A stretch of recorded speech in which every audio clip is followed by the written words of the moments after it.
Oh no. This is the last letter I need. I need to make her happy. She prefers a hiding, though she readily admits you'd after drinking turnip wine until she's off her fa. Who doesn't like to get off their fa la la la la? Good morrow, Mistress Payne. It has been quite some time since I last saw you. Did you ever hear from the Archbishop? I recall your husband was intending to write to him, expressing your concerns about the Continentals.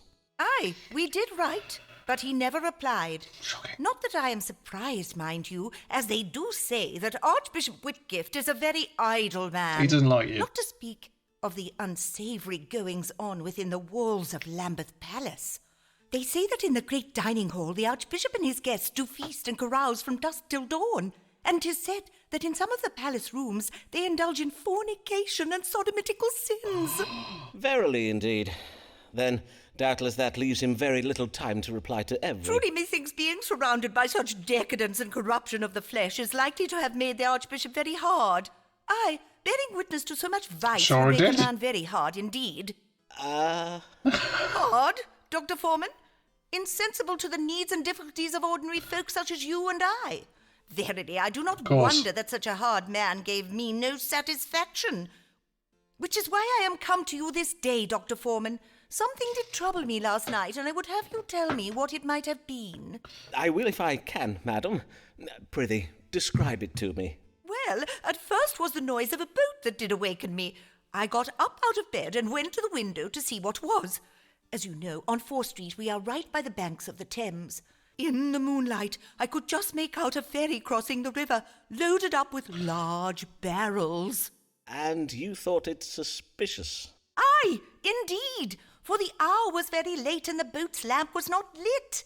I did not wake Mr. Payne to ask his opinion, for, in truth, he has told me he wishes to hear no more about the things I see from our window.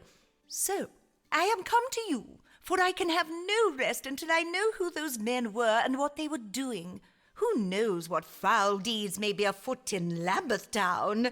Mayhap the men I saw were Catholic spies, engaging in some manner of nefarious plot against the realm. Then let us see. What does God have to say regarding this boat you saw crossing the Thames last night? Was it some kind of elaborate Catholic plot, or is there a more likely explanation? Remember the 5th of November.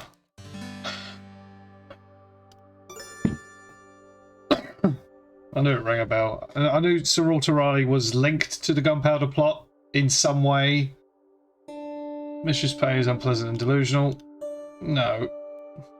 It's definitely the gunpowder plot. What's that? Is this the time? I can't even remember the date. 1605? I might be wrong.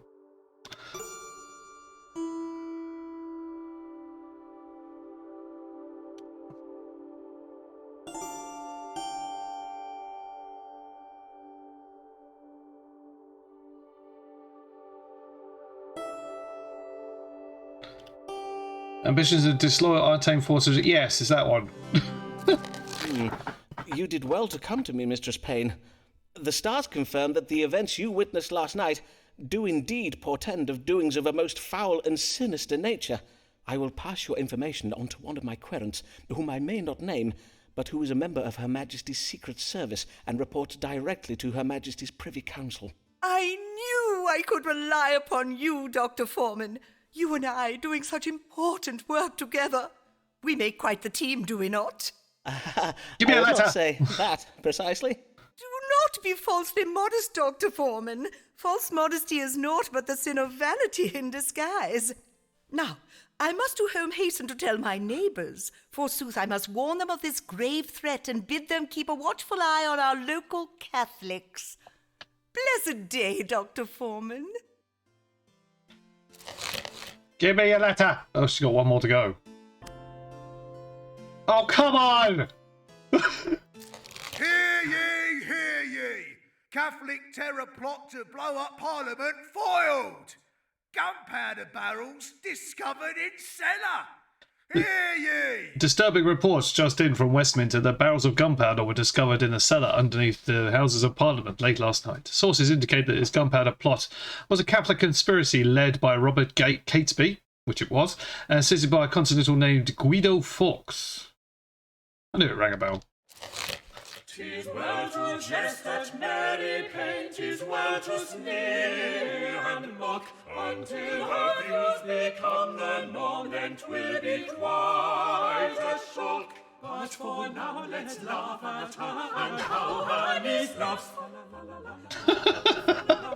How her niece laughs, la la la la la la.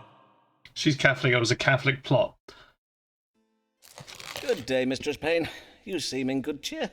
That I am, Dr. Forman. This day I am taking my niece on a lovely outing to see the cockfighting in Vauxhall. Of course, lovely day. There is a cockpit in Vauxhall now, is there? Aye, and a very fine one. And I did think we need a nice day out to turn our minds away from that terrible affair of the Catholics plotting to blow up the Houses of Parliament. And my niece does so love the cocks. Doubtless, madam. And the gunpowder plot was indeed a terrible business. They say it was the doings of a group of young Catholic nobles from the Midlands, do they not? And that the gunpowder was ferried across the Thames at Lambeth under cover of darkness. Doubtless, 'twas the very same boat I did tell you about, Dr. Forman. And of course, I must congratulate you for recognizing how right I was to be suspicious of that boat I saw. Now, I bid you tell me, and do not be coy, Dr. Forman, was it your relaying of my information to the authorities that foiled the gunpowder plot? Did you and I save England from the Catholics? I am afraid, madam, that I am not at liberty to confirm nor deny my involvement in the matter. Ah, but oh my days! Are you ill, Dr. Forman? Mayhap we are both troubled with the same disease, for my eyes do also twitch and prick with pain. I did remark the condition of your eyes. They are very red in appearance, and you seem troubled with a hacking cough. For how long have you had these troubles? Only these past few days, and as well as my eyes and my cough, I do also find it a trifle vexing to breathe. Then let us now consult the stars. What ails Mistress Mary Payne? A bad case of stick up the arse. Right, let's have a look. According to suffering from bloodshot eyes, a condition characterized... No, it's not that. Lungs have been harmed by inhalation of noxious odours, suggest illness is temporary. According to suffering from the green sickness, a disease that can provoke short-windedness owing to a build-up of venereal frustration.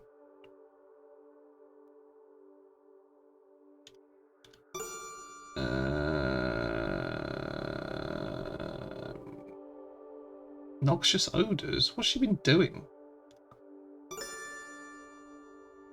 Well, that's not that. She's coughing.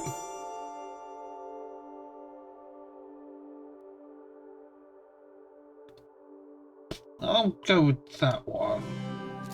Ah, madam, you are troubled with the green sickness.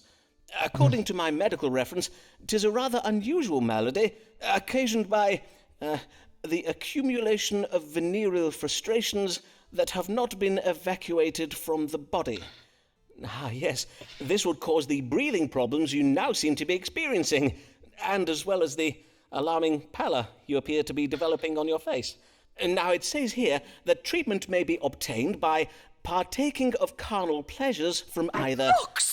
Mercy! What is in you, Dr. Forman? Never did I hear such filthy insinuations. On my word, I do apologize, madam. Indeed, it does appear that the green sickness is suffered only by young maidens, and you are not... Indeed, perchance I read my chart upside down. Doubtless there is a more ordinary explanation for your... Hold. What is that acrid odour? Methinks it does emanate from your clothing. Madam, have you been taking part in the anti-Catholic pogroms that Lambeth has witnessed these past days? The burning of houses and shops, the lynching of priests from trees upon Lambeth Green. Mayhap I have, and what of it? You should be congratulating me and my ilk for keeping you safe, and for sending a clear message to those Catholics who would plot against our Parliament and blow us up with gunpowder. Madam, these Catholics are our neighbours, our colleagues, and our friends. I beseech you to consider your actions, madam. Are not Catholics people too, just as we are? If you prick them, do they not bleed? Aye, and their flesh does burn the same and all. I fear I do not follow your reasoning, Dr. Forman. Are they not subject to the same diseases, healed by the same cures as we are? And if not cured, then, alas, taken so soon, so needlessly. I did never have the chance to... Oh, my sweet Avis, can you ever forgive me? Is something the matter with you, Dr. Forman? On my honour, you do seem most troubled. Did you, you crazy person? Going to consult with a doctor yourself. God keep you well, Dr. Forman. Blessed day. I better not take my letter away. No!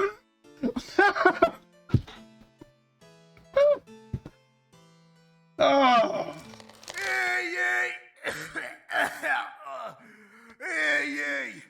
London struck by plague. Playhouses closed by order of the king. Hear ye! Look. Be advised that if you experience any of the following plague symptoms, fever, abdominal pain, lumps of the groin, oozing foul pus, send word to local authorities and a team of carpenters will be dispatched to your place of residence to board up your house so that you may not roam about infecting others. Please ensure dead loved ones are ready to be disposed of in a plague cart as it passes each evening. Corpses deposited on the street outside for collection will occur at a fine of 1 shilling.